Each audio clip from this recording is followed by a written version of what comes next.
오늘 비유는 여러분들이 잘 알고 있는 비유일 텐데 하나님 나라에 대한 또한 새로운 비유입니다. 예수님께서 이런 비유를 유대인들에게 보여주셨는데 바로 천국은 자기 아들을 위하여 혼인잔치를 베푼 임금과 같다. 그래서 이제 첫 번째 장면은 아름다운 잔치를 초청을 해놓고 사람들을 많이 초대하는 거예요. 그 사람들을 초대했고 아주 여기서 보면 소와 살찐 짐승을 잡고 모든 것을 갖추었다. 그러니까 완벽한 혼인잔치. 그런데 초청을 했는데 사람들이 오지 않고 각자 바꿔서 자기들의 삶을 향하여 나아가서 또 사람을 보냈는데 또 오지 않아요.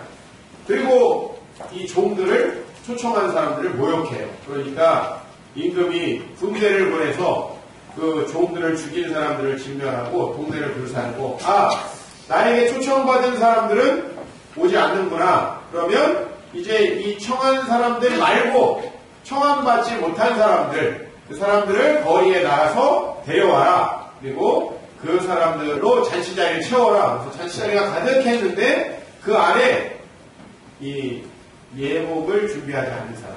우리로 말하면은 결혼식 가는데 집에서 입던 추리닝이나 잠바대기 걸치고 오는 사람. 그런 사람이 있었던 거예요. 그 사람은 결혼식에서 내쫓았다. 이런 얘기예요. 그리고 이제 오늘 마지막은 청함을 받은 자는 많은데 택함을 입은 자는 적다라고 하면서 이 결론이 맞춰지게 됩니다. 오늘 본문의 스토리는 이렇고요. 이 스토리를 중심으로 해서 우리가 이 천국을 혼인잔치에 비유한 이 임금과 같다라는 오늘 본문으로 하나님 나라 이야기를 조금 더 해보도록 하겠습니다. 제가 전에 가나 혼인잔치에 대해서 말씀을 전하면서 천국이 잔치의 이미지를 가지고 있다라고 여러분에게 말씀드렸어요. 여러분 오늘 여기 본문 4절 보면은 나의 소와 살찐 짐승을 잡고 모든 것을 갖추었다 그랬는데 사실 천국을 이렇게 잔치의 이미지로 설명하는 거예요. 요새 여러분들 소를 잡고 살찐 짐승을 잡고 모든 것을 갖추었다 그래가지고 정말 그것을 소망하는 사람 요즘엔 없죠? 너무나 풍성하니까. 그러나 우리가 2000년 전으로 한번 돌아가 봐요. 제가 어제 세운공동체에서 이 설교를 했습니다. 물론 할머니들한테 하니까 굉장히 다르게 하긴 했지만 오늘 똑같은 본문을 가지고 어제 세운공동체에 설교를 하면서 그런 걸 물어봤어요. 옛날에 잔치하면 평소에 못 먹던 것을 무엇을 먹을 수 있느냐? 그랬더니 첫 번째 고기. 여러분 일주일에 고기 몇 번 먹습니까? 많이 먹습니까? 거의 고기 반찬이 없으면 밥도 안 먹는 사람. 고기를 명절 때만 혹은 잔치 때에만 먹을 수 있었다. 그리고 어떤 할머니는 식혜도 제가 잔치자리 가겠어요? 식혜도 먹었고 그 다음에 저는 어렸을 때 기억나는 게 이제 우리 할머니 할아버지 댁에 가면 영양갱을 직접 만들어요. 전라도 말로 요강이라고 했는데 영양갱을 파칠 넣고 직접 만들어가지고 그런 것도 명절 때만 했어요. 그 다음에 또 전 명절 때에만 잔치 때에만 있었던 음식 또 전라도 가면 홍어가 있다 그래서 홍어 경상도 가면 문어 숙회 무엇이든지 간에 사실 이런 것들이 지금 이 시대에는 천국을 의미하는 비유가 될 수가 없어요. 그런데 2000년 전으로 돌아가요. 그러면 그 혼인잔치 때에는 주인이 모든 것을 풍성하게 준비해서 모든 마을 사람들에게 베푸는 겁니다. 요즘 여러분들은 결혼식 오라 그러면 좋아요? 얼마나 해야 되나? 이거 그 생각하죠? 결혼식 하면 그죠? 그리고 쟤는 옛날에 얼마나 했더라? 그 생각하죠? 그죠? 그 다음에 나는 나중에 과연 받을 수 있을 것인가? 이런 고민도 하면서. 우리한테 지금은 이 잔치가 전혀 천국의 이미지를 주지 못해요. 그러니까 우리 정신 상태를 2000년 전으로 돌려가지고 이 생각을 하지 않으면 도저히 천국의 이미지를 끌어낼 수가 없어요. 천국의 두 가지 이미지. 자, 따라갑시다. 첫 번째, 풍성함. 이거는 도대체 내가 날마다 천국을 설명하면서 나 나름대로 말 잘한다고 생각했는데 늘 용어에 빈곤함을 느끼고요. 이 천국의 풍성함은 이 세상에서 질적으로 다른 그런 풍성함. 평소에 먹던 건데 조금 더 좋은 거. 이런 게 아니라 평소에 전혀 먹지 못하던 것들을 먹을 수 있었다. 그 다음에 제가 어저께 또 할머니들하고 잔치에 대해서 나누다 보니까 잔치 때에는 쉴 수 있었다는 거예요. 쉴 수 있어요. 예전에 얼마나 이 사람들이 날마다 그날 먹을 것을 위해서 수고해야 됩니까? 날마다 수고해야 돼요. 요새는 주 5일째라서 여러분들 토요일날 날마다 쉬지만 예전엔 그런 사람이 없죠. 천국의 이미지 하면 풍성함이다. 이 세상에서 누릴 수 없는 풍성함이다. 여러분들이 도저히 노력해봤는데 얻을 수 없었던 그런 풍성함이다. 이렇게 첫 번째로 생각하시고, 두 번째 천국의 이미지 하면 초청. 따라합시다. 초청. 잔치를 배설해놓고 아무도 안 왔으면 좋겠다. 나 혼자 다 먹어야지. 그런 사람이 있습니까? 잔치를 베풀었는데 사람이 오지 않으면 잔치를 베푼 주인은 싫습니다. 아유, 아무도 안 와가지고 이거 음식 안 먹었으면 좋겠다. 요즘에는 결혼식 와가지고 밥 안 먹고 가면 좋아해요. 밥 안 먹고 축의금만 내고 좋아해요. 그런데 예전에 그렇지 않아요. 네. 축의금이 없는 내가 순수하게 베푸는 잔치는 많은 사람이 와야 좋은 거예요. 베푸는 잔치, 그들을 베풀기 위해서 많은 것들을 주셨어요. 하나님께서는 바로 여러분들을 위해서 우리가 지금 상상할 수 없는 질적으로 전혀 다른 잔치를 베풀어 놓으셨습니다. 이 세상에서 여러분들이 도저히 얻을 수 없는, 여러분들이 아무리 좋은 학교를 하고 아무리 스펙을 갖추고 아무리 돈을 벌고 좋은 직장에 이직을 하고 여러분들이 좋은 집에 좋은 차를 사서 이 세상에서 아무리 누린다고 해도 절대로 누릴 수 없는 질적으로 전혀 다른 종류의 풍성함, 그리고 그 풍성함으로의 전혀 값없는 초청, 아무 대가를 치르지 않고 와도 된다라고 하는 그 값없는 초청, 이 두 가지가 천국의 이미지, 오늘 천국의 이미지예요. 이 성경에 나오는 천국을 왜 잔치로 비유합니까? 천국은 풍성한 삶을 누리게 된다는 겁니다. 요한복음 10장 10절에서 11절 말씀 같이 공독합니다. 도둑이 오는 것은 도둑질하고 죽이고 멸망시키려는 것뿐이요 내가 온 것은 양으로 생명을 얻게 하고 더 풍성히 얻게 하려는 것이다. 나는 선한 목자라 선한 목자는 양들을 위하여 목숨을 버리거니와. 선한 목자이신 예수님이 이 세상에 오신 것은 우리로 풍성함을 얻게 하려는 거예요. 여러분들이 이 세상에서 아무리 노력해도 얻을 수 없는 풍성함. 그런데 보통 이 교회에 온 성도들이 왜 풍성함을 누리지 못하느냐. 여러분 교회에 사실 처음 오면 좀 여러분 풍성함을 느낍니다. 왜 그렇죠? 하나님이 여러분에게 풍성함을 주기 때문이 아니라 여러분들이 여기에서 환대받기 때문에. 착각하면 안 돼요. 세가족으로서 환대를 받는 것이 풍성함이 아니에요. 그거는 여러분 돈 좀 몇만 원 주면 식당 가면 더 환대해줍니다. 네? 돈 좀 몇만 원, 몇십만 원 내고 술집 가면 더 환대해줘요. 그런 종류의 환대 때문에 처음에 세가족들이 교회가 사랑이 많고 풍성하다고 느껴요. 그런데 1년이 지나고 2년이 지났어요. 처음만큼 환대해주니까 안 해줍니까? 세가족 목자가 챙겨주니까 안 챙겨줍니까? 안 챙겨주니까 교회가 변했다느니 천만에요. 교회는 원래 그렇게 프로그램 돼 있어요.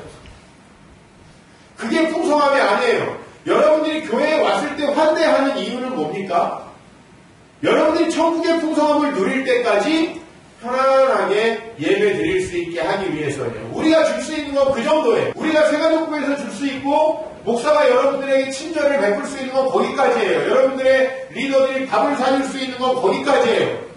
그 밥이 풍성함이 아니라는 거예요. 천국의 풍성함은 그것이 아닙니다. 그 훨씬 이상이라.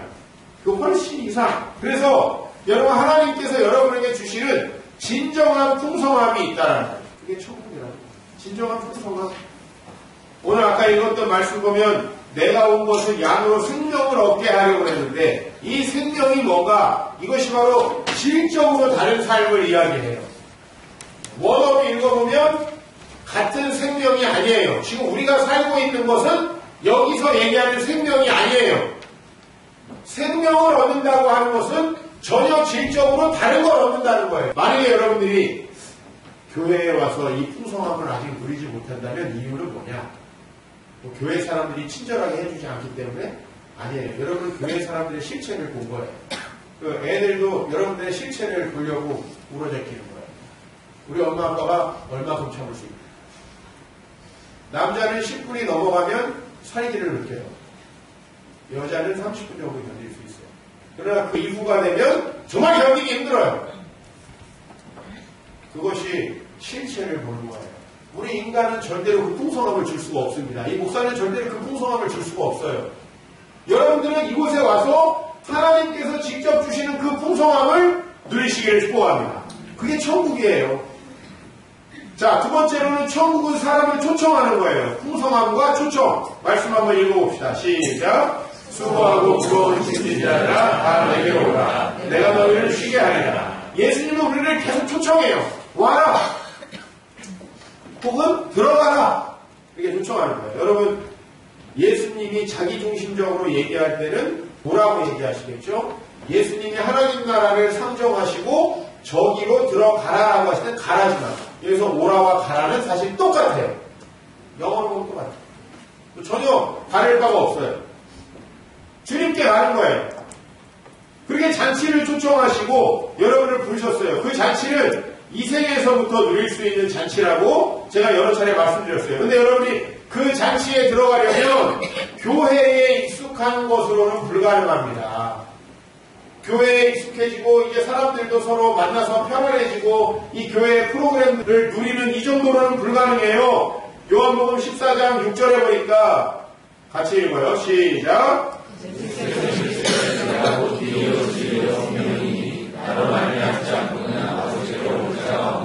예수께서 뭐라고 해요? 나를 통하지 않으면 하나님 아버지께 갈 수 없다. 여러분, 아버지께 간다라는 것이 생명을 얻는다는 거예요. 왜? 하나님 나라는 누구의 나라입니까? 하나님의 나라입니다. 그러니까 우리가 하나님께로 간다라는 것이 바로 그 풍성한 삶을 누린다는 거예요. 근데 거기에 가기 위해서는 누구를 통해서? 예수 그리스도만을 통해서. 그러니까 여러분들이 만약에 지금 교회 생활을 굉장히 오래 했는데 여전히 여러분에게 하나님 나라가 경험되지 않고 여러분의 삶이 여전히 뒤죽박죽 문제가 계속 생긴다면 여러분들 교회는 오래 다녔지만 예수를 통하지 않고 어떤 잔치를 자꾸 소망하고 있는 거예요. 예수 그리스도 앞에서 여러분의 죄를 회개해야 된다. 제가 지난주에 말씀드렸죠. 진정으로 내 삶의 주인을 주님으로 맞아들여야 한다. 그렇게 해서 여러분이 새로운 삶의 스타일을 살아야 되는 거예요. 우리 교회에 오면 주일날 나오고 여러분들이 헌금도 하고 뭐 갖고 가가지고 봉사도 할 수 있어요. 좀 여러분의 라이프 스타일이 겉에서 볼 때 좀 달라질 수 있어요. 그러나 그것으로 천국을 누리는 건 아니에요. 그것은 연습이에요. 제가 여러분에게 그런 프로그램을 제시하는 건 하나님의 통치를 경험하는 훈련을 하려고 하는 거지 그 자체가 하나님 나라는 아닙니다. 그래서 제가 오늘 하나님 나라를 또 설교하지만 여러분 이것을 조금이라도 누려보지 못한 사람은 아마 여전히 굉장히 추상적이고 모호한 개념으로 남을 거예요. 그러나 오늘 두 단어를 제가 여러분에게 드립니다. 풍성함과 초청입니다. 여러분들은 하나님 나라가 가시적으로 구현된 이 교회에 다니고 있습니다. 적어도 여러분들은 이 안에서 풍성함을 누려야 돼요. 세상의 것과는 전혀 다른 것들을 누리시기를 축복합니다. 요한복음 6장 35절 보면 이렇게 되어 있어요. 예수께서 이르시되 나는 생명의 떡이니 내게 오는 자는 결코 줄이지 아니할 터이요 나를 믿는 자는 영원히 목마르지 아니하리라. 그러니까 예수님은 자신을 뭐라고 했습니까? 생명의 떡. 그런데 여러분 우리가 이미 많이 경험했지만 여러분 떡과 음식을 먹으면 어때요? 또다시 줄입니까? 줄이지 않습니까? 또다시 줄이죠. 근데 분명히 예수님 말씀하셨어요. 전혀 줄이지 않는 그 음식, 그 떡, 그 풍성함이라는 것. 그것이 바로 여러분들이 누려야 할 것이다. 이렇게 얘기를 합니다.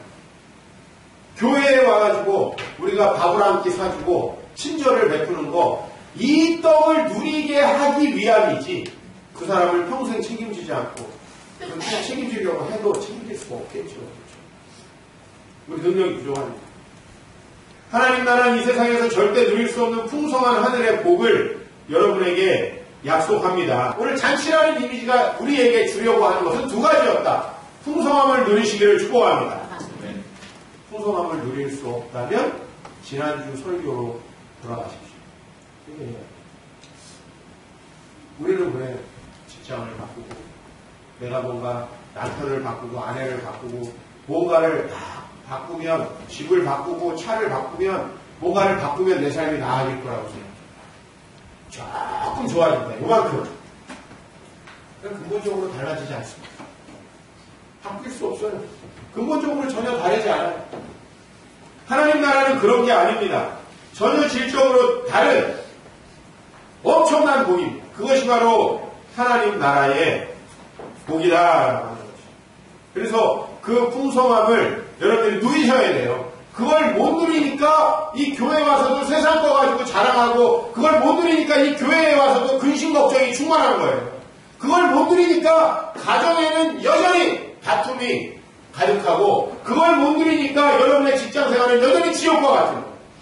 이 직장에서 이 문제를 바꾸면, 내가 저 여자랑 만났어, 이렇게 문제가 생긴 거야. 여자를 바꾸면 내가 저 남자를 만나서 이렇게 된 거야. 문제를 바꾸면 내가 저 상사를 만나서 이렇게 된 거야. 내가 저 목사를 만났어. 여러분, 그 어떤 것도 답은 아닙니다. 물론 그래서 절대로 바꾸면 안 되느냐? 아니에요. 저는 허용합니다. 왜? 안 바꾸면 미쳐버릴 거 아니에요. 천국은 오지 않고. 왜? 회개하지 않았으니 천국은 오지 않고. 또 바꿔봐야겠죠. 그리고 그것이 우리의 성장하는 과정이겠죠. 여러분, 이 세상에서 무엇을 바꾼다고 전혀 질적으로 다른 것들이 우리에게 오지 않는다는 것입니다. 우리가 전혀 그 다른 하나님의 나라를 체험하기 위해서는 새롭게 태어나야 한다라는 거예요. 그것이 회개를 통해서 가능합니다. 예수 그리스도를 주님으로 모셔드리는 삶을 통해 가능합니다. 요한복음 3장 3절을 보십시오. 당대에 가장 지혜로운 철학자요 지식인이었던 니고데모라는 사람이 예수님께 어떻게 하면 하나님 나라를 볼 수 있습니까? 라고 했을 때 예수님이 이렇게 대답합니다. 진실로 진실로 내게 이르노니 사람이 거듭나지 아니하면 하나님 나라를 볼 수 없느니라. 거듭나다라는 것은 우리나라로는 이렇게 한 단어로 되어 있는데 헬라어로는 겐나오 아노텐.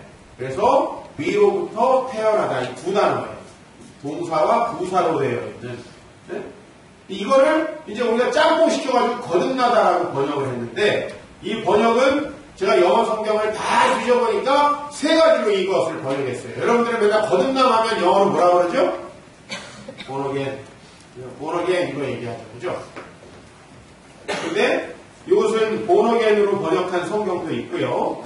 여러분이 많이 보시는 NIV, 킹제임스 버전 다 본어겐으로 번역을 했어요. 근데 조금 더 의미를 살리려고 의역 겸 직역을 한 성경은 born anew라고 했어요. born anew. 그러니까 태어나서 뭔가 새로운 상태에 있는 거. anew라는 건 new하고 좀 다른 거.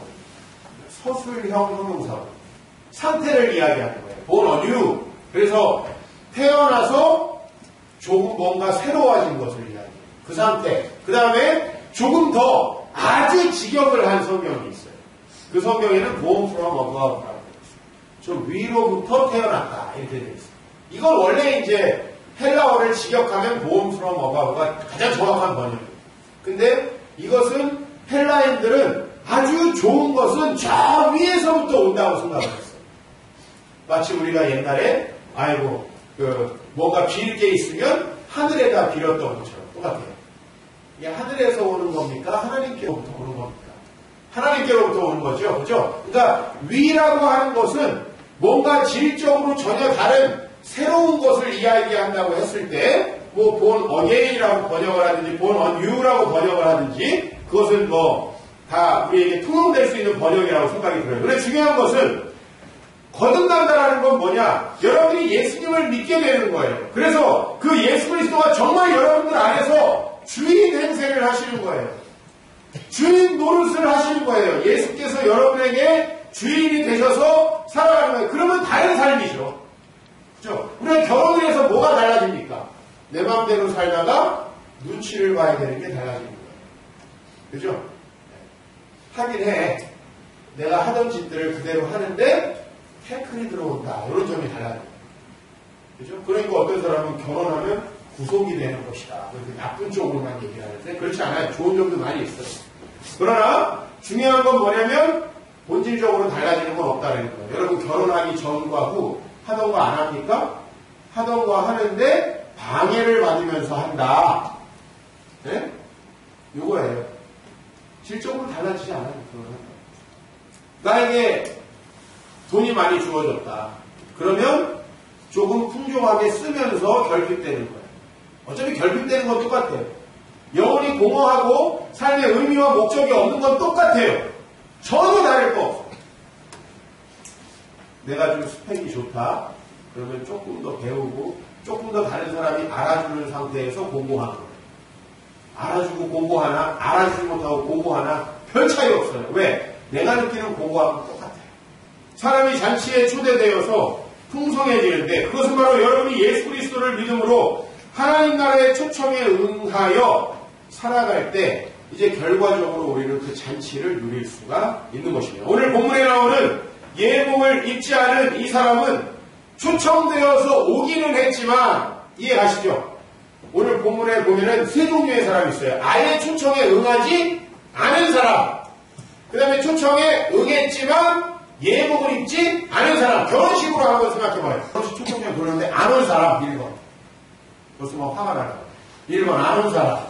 그 다음에 2번 왔는데 잠바 입고 온 사람. 내 결혼식의 격식을 좀 떨어뜨린 사람. 그죠? 그 다음에 세 번째는 아주 내 결혼식에 걸맞게 너무나 잘 예쁘게 이렇게 치장을 하고 와서 나를 축하해주고, 그죠? 그 다음에 내 결혼식이 조금 더 품이 있고 격식이 있게 만들어주는 사람이에요. 결혼식답게 내 결혼식을 풍성하게 즐길 줄 아는 사람이에요. 그죠? 어때요? 그 세 종류의 사람이 있는데 여러분은 어느 사람이에요? 적어도 지금 이 자리에 앉아있는 사람은 그 초청에 응하지 않은 사람은 아닙니다. 그러나 여러분 중에는 예복을 입고, 즉 새로 옷 입는다는 건 뭘 얘기하냐면 성경에서 새로운 라이프 스타일입니다. 옷이라는 것은 전부 다 성경에서 새로운 삶의 방식입니다. 새로운 삶의 방식을 갖는 거죠. 결혼식에 갔으면 그 결혼식의 격식에 맞는 삶이 필요하듯이 우리가 잔치에 초대됐으면 그 잔치를 누릴 삶을 살아야 한다는 거예요. 그게 옷 입는다는 거예요. 예복이 그런 거예요. 자, 그래서 이것을 아까 전에는 떡으로 설명했는데 요한복음 4장에 보면 이것을 물로 설명하고 있어요. 그 누릴 수 있는 풍성한 복 같이 공동해 볼까요? 예수께서 대답하여 이르시되 이 물을 마시는 자마다 다시 목마르려니와 내가 주는 물을 마시는 자는 영원히 목마르지 아니하리니 내가 주는 물은 그 속에서 영생하도록 솟아나는 샘물이 되리라. 제가 자주 하는 비유죠. 천국은 여러분들이 삼다수 먹다가 에비앙 먹는 게 아니라고 내가 늘 말씀드려요. 전혀 질적으로 다른 물이 필요합니다. 이 세상의 심리학과 이 세상의 모든 해법들이 여러분에게 제시하는 것들은 그냥 삼다수에서 에비앙을 제시하는 거예요. 그건 어차피 똑같은 물이에요. 똑같은 물이에요. 절대 우리를 만족시키지 못한다는 겁니다. 천국은 그런 것이 아니다라는 거예요. 전혀 다른 삶을 여러분에게 보장합니다. 예수 믿으시기 바랍니다. 정말 예수님을 주인으로 모시기 바랍니다. 전혀 질적으로 다른 삶이 되어져요. 이거부터는 내가 해드릴 수 없어요, 여러분에게. 여기서부터는 제가 아무리 친절을 베풀고 여러분들을 신방가고 여러분들을 다스리고 상담을 해줘도 제가 줄 수 없는 부분이에요. 여기서부터는 여러분들이 그 예수를 정말 맞아들이고 제가 가르치는 삶의 방식을 따라서 살아갈 때 하나님이 주시는 거예요. 제가 여러분에게 말씀드리는 이 모든 설교는 사실 결혼식의 비유에다 집어넣자면 예복을 갖추어 입으라는 소리입니다. 예복에 대한 소리입니다. 물론 초청도 하죠. 초청도. 그러나 여러분 초청에 응한 사람들입니다. 예복을 갖추어 입자. 교회는 잔치에 초청받아서 풍성함을 누리는 사람들의 잔치에 그 공동체가 교회예요. 여러분은 이미 잔치에 초청을 받았습니다. 그리고 이 잔치에서 풍성한 하나님의 은혜를 누리고 있습니다. 만약에 그렇지 못하다면 여러분의 신앙생활에 대해서 다시 한번 점검해 볼 필요가 있습니다. 그것은 절대 목사가 줄 수 있는 게 아니고 여러분들이 스스로 하나님께 받으셔야 되는 부분입니다. 그리고 우리는 어디서부터 잘못되었는지 생각하고 지난주에 말씀드렸듯이 회개해야 해요. 진정한 회개가 우리 안에 있을 때 이 자리에 일찍 와서 앉아있는 이 훨씬 이상으로 뭔가의 변화가 있어요. 그거부터는 제가 드릴 수 없어요. 이 세상에서는 완벽하지 않지만 하나님 나라의 잔치를 이미 누리고 있습니다. 가끔 가다가 저에게 제 안에 긍휼하고 사랑하는 마음이 들 때 이건 내가 아닌데 라는 생각이 나는 원래 굉장히 시니컬하고 그죠? 굉장히 비판적이고 다른 사람들이 볼 때 공포스럽고 무섭고 함께하기 싫은 사람. 그런데 제 안에서 가끔 그런 저희가 평소에 갖지 않은 그런 것들이 제 안에 있을 때에 주님이 주셨구나라는 생각을 갖고 내가 born anew 뭔가 엄마 뱃속에서 태어날 때 갖고 나오지 못한 뭔가를 태어나서 다시 갖고 있는 것 같은 born anew의 감정을 여러분이 이 안에서 하나님의 천국을 누리시기 바랍니다. 그리고 누리시는 동시에 우리는 초청받아서 누리고 있다면 이제 다시 초청해야 해요. 그럼 그 사람이 또 누리고 또 초청하고 또 누리고 이게 반복되는 것이 바로 천국이에요. 여러분 이 교회와 천국의 관계는 이렇게 한번 오늘은 비유를 해볼게요. 다음에 또 다른 비유를 쓸 수 있는데 빙산의 일갑 같다. 천국은 이 빙산의 속성을 일각은 가지고 있어요? 안 가지고 있어요? 가지고 있죠. 그러나 그 전체를 보여주지는 못하죠. 그렇죠. 그게 빙산의 일각이에요. 그러나 그 빙산의 속성과 같은 속성이 바다 위로 잠깐 나와 있음으로 말미암아 저 밑에는 어마어마하게 큰 빙산이 있을 것이다 라는 걸 추정하게 하는 거예요. 그게 교회예요. 하나님 나라에 대해서 우리도 잘 이해가 안 가는데 세상 사람들은 어떻게 이해를 하겠어요? 그래서 여러분들은 이렇게 전도하는 교회에 사람들이 많이 간다는 걸 알 거예요. 우리 목사님이 기도해 주시면 사업이 성공해요. 이런 교회 전도 빠르게 잘 돼요. 또 우리 목사님이 기도하면 다 나. 이런데 그거 절대 우리에게 진정한 천국 될 수 없어요. 하나님의 나라는 여러분들이 예수 그리스도를 주로 모시고 새로운 삶을 살아가는 그 새로움이 있을 때에만 경험될 수 있는 거예요. born again이든 그것이 born anew든 born from above 이 세상에 어떤 것이 아니라 저 위에서부터 뭔가 새로운 것들이 내려와서 나를 새롭게 창조할 때만 일어날 수 있는 거예요. 그리고 그 풍성함을 누리시고 초청하십시오. 초청이 먼저인가? 풍성함이 먼저인가? 이거 교회를 계속 돌아가는 거예요.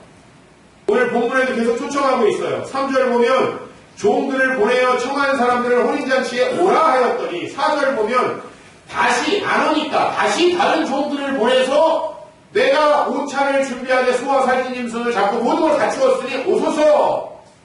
다 안 오니까 9절에 보니까 또 뭐라고 그래요? 네거리 길에 가서 사람을 만나는 대로 혼인잔치에 데려가. 원래 우리 잔치라는 것은 어때요? 내가 데려오려는 사람들의 명단이 있잖아요. 여러분 결혼식 해봤잖아요. 결혼식 하기 전에 청첩장 보내야 될 사람. 제일 먼저 직접 줄 사람 필요해요. 붙여줄 사람. 그냥 문자만 보낼 사람. 페이스북에 올려서 보던 말던 알아서 할 사람. 이렇게 네 종류를 나누잖아요. 그리고서 여러분들이 초대했는데 내가 직접 가서 막 시간을 2시간 들여가지고 차를 막 타고 막 막혀가지고 가가지고 여기 파리바게뜨에서만 케이크까지 사가지고 가가지고 총첩장을 딱 놨는데 안 온 거예요. 근데 야 너 연락도 안 했는데 어떻게 페이스북에서 봤어. 이런 거죠. 이게 천국의 반전이에요. 이건 유대인들을 놓고 처음에 얘기를 하는 거예요. 유대인들을 놓고. 하나님은 그 백성 초청하시고 놀라운 은혜를 베푸셨는데 안 믿어요. 예수님이 초청하시는데 안 와요. 근데 우리같이 이방인들 주님의 초청하시면 온 거예요. 선교사님들이 어떻게 오다 전했는데 우리는 듣고 온 거예요. 근데 중요한 것은 그 초청한 사람들은 이제 또다시 세상 사람들을 초청해야 한다는 거죠. 왜? 그들은 예수를 모르기 때문에 여러분들은 그 예수를 직접 전할 수 있어요. 혹은 이 공동체의 예배의 자리로 그들을 인도할 수 있습니다. 혹은 여러분의 소그룹의 모임 속으로 그들을 초청할 수 있다는 거죠.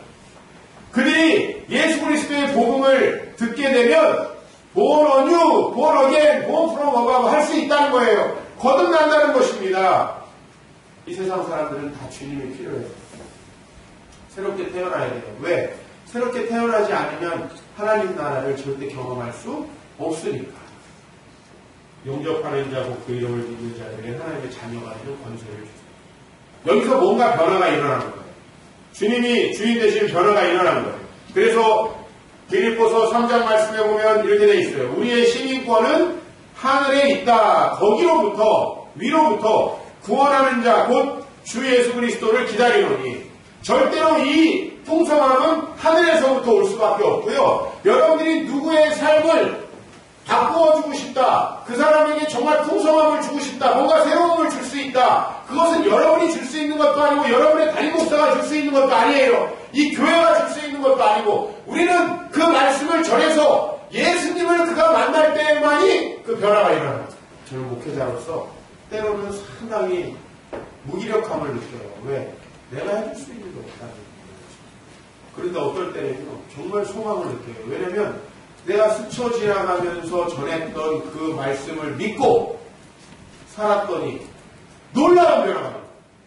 그러니까 어떤 사람들에게는 욕먹어요, 목사님. 왜요?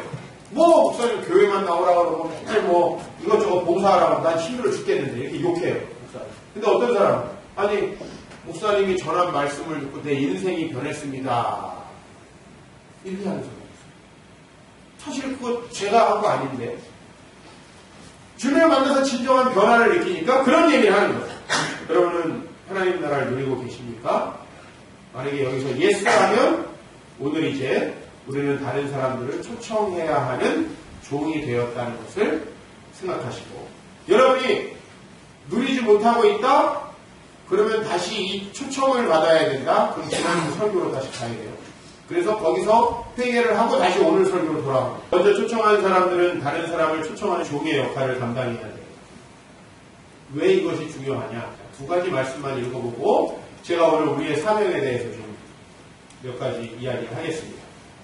계시록 2장 5절입니다. 시작. 어디서 떨어진 것을 생각하고 회개하여 처음 길을 가자.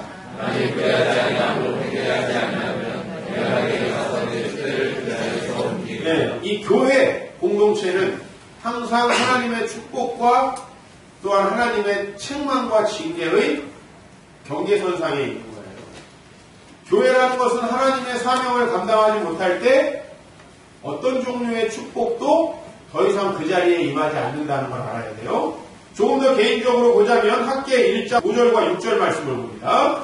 그러므로 이제 만군의 여호와가 이같이 말하노니 너희는 너희의 행위를 살필지니라. 너희가 많이 뿌릴지라도 수확이 적으며 먹을지라도 배부르지 못하며 마실지라도 풍성을 흡족하지 못하며 입어도 따뜻하지 못하며 일꾼이 삭슬 받아도 그것을 구멍 뚫어진 전대에 넣음이 되느니라. 왜 이렇게 되죠?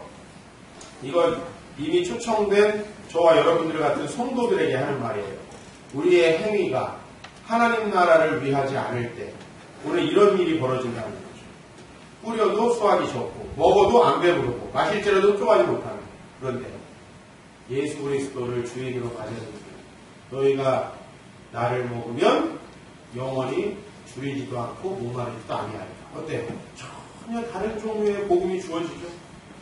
그러나 우리는 이 세상에서 내 것 생각하고 사명을 멀리하고 여러분이 아무리 많은 사람을 만나고 인맥을 쌓고 스펙을 쌓고 성공하려고 하더라도 오늘 여기 보면 마실지라도 흡족하지 못하며 입어도 따뜻하지 못하며 삭슬 받아도 구멍 뚫어진 전대. 그러니까 여러분들이 열심히 삭슬 모으는데 다 사라진다는 거예요. 어떻게 사라지는지는 예수님을 주님으로 모시지 않고 10년, 20년을 살아보면 안 돼요. 어떻게 내 삶이 이렇게 되는가? 그러지 마시기 바랍니다. 저도 체험했기 때문에 말씀드립니다. 여러분, 하나님 나라의 초청을 받은 공동체로 우리가 이 땅에 존재하고 있습니다. 두 가지를 우리가 해야 됩니다. 첫 번째, 제가 드리는 말씀을 따라해 주시기 바랍니다. 하나님 나라가 구현되는 공동체를 만들자. 먼저 이게 중요해요.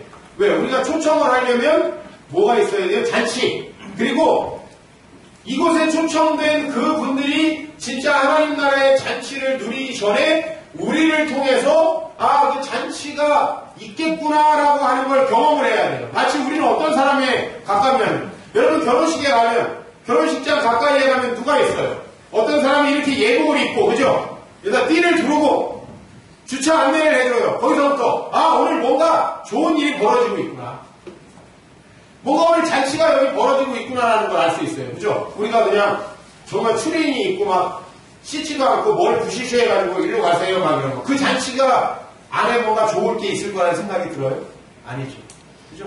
벌써 그 잔치에 봉사하는 사람들, 복장이나 모든 것도 달라요. 우리의 옷을 먼저 본다는 겁니다. 근데 이 옷이 아니라 이곳에 온 사람들은 우리의 표정, 우리의 삶의 방식, 우리가 어떻게 행동하고 어떻게 생각하고 어떻게 지금 이 안에서 살아가고 있는지를 보게 돼요. 그러므로 우리가 이곳에서 사랑하고 서로 돌보고 서로 이해하고 섬기고 살아야 돼요. 지금 교회가 왜 이렇게 엄청나게 커지고 화려해졌는데 거기에서 교회의 성도들이 떠납니다.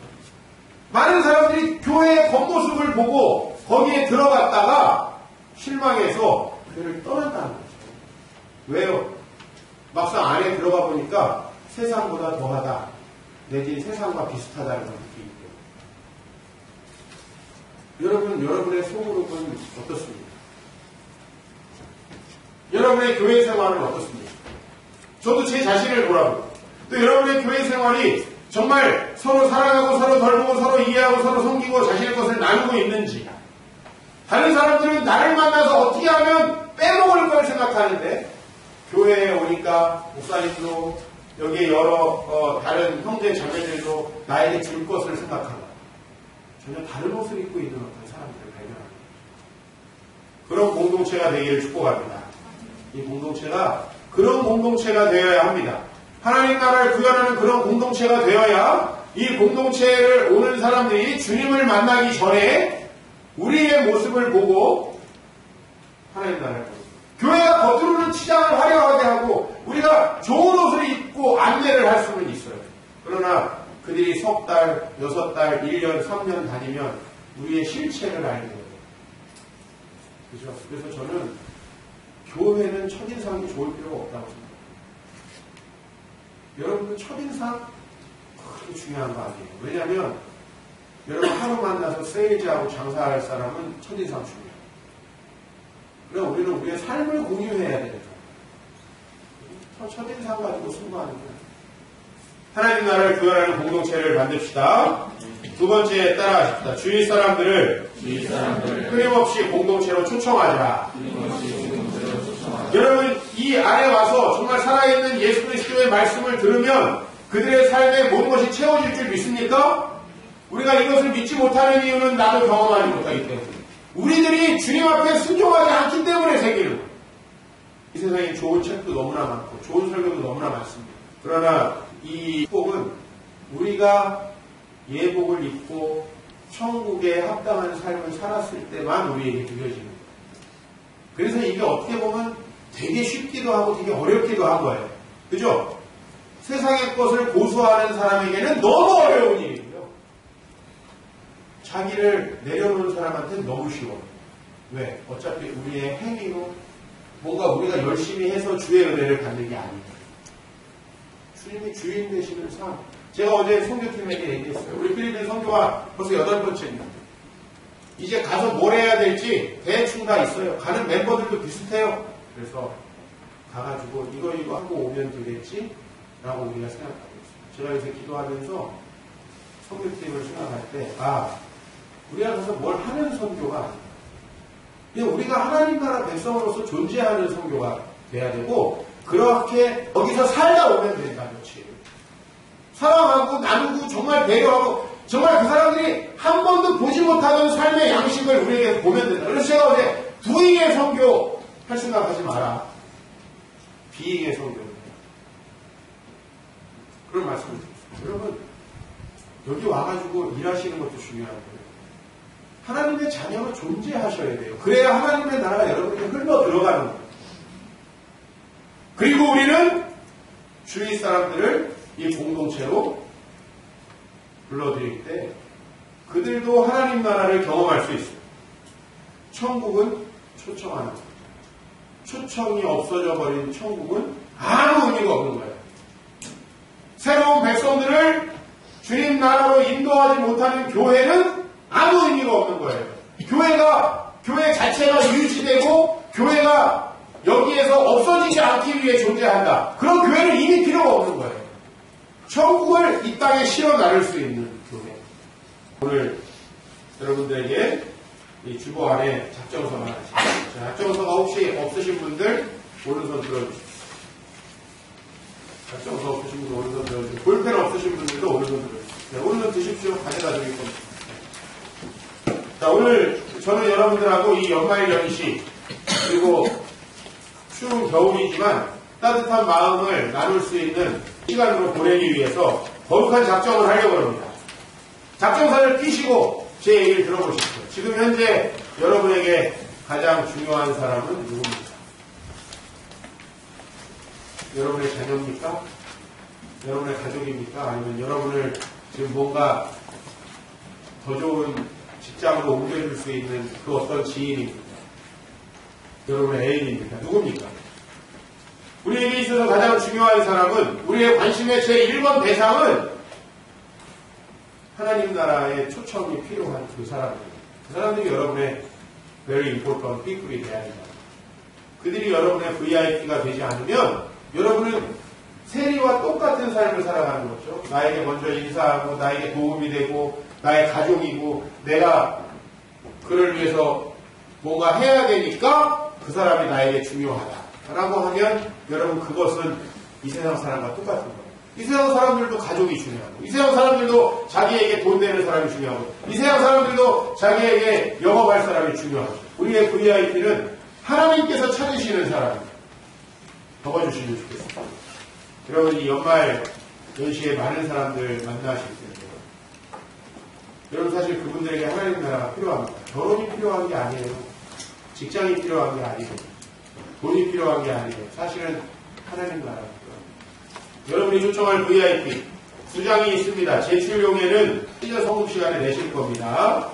이름을 적으시고 관계를 적으시고 그를 위해서 교역자들과 성도들이 어떤 기도를 해주기를 원하는지 기도 제목을 제출해 주시기 바랍니다. 자, 그 다음에 세 분을 적고 그 옆에다가 이름하고 관계는 그대로 옮겨서 적습니다.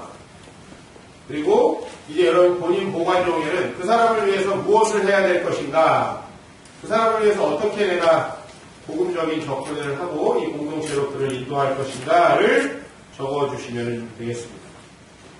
적으시면서 들어보시면 되겠습니다.